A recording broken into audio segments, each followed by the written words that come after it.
As we commit to our branches, we need to know how they're diverging from master.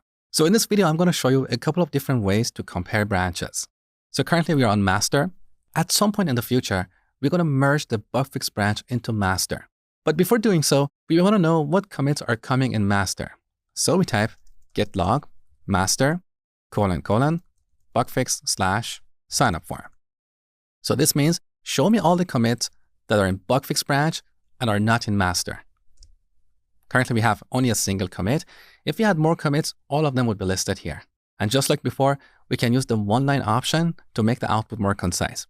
Now, what if you want to see the actual changes and not the list of commits?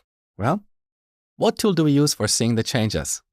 Diff. So git diff.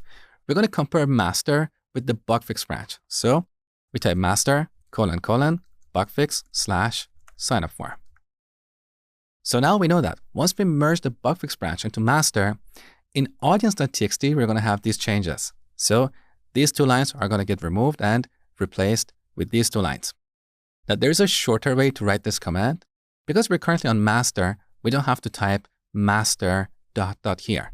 So we can type git diff bugfix / signup form.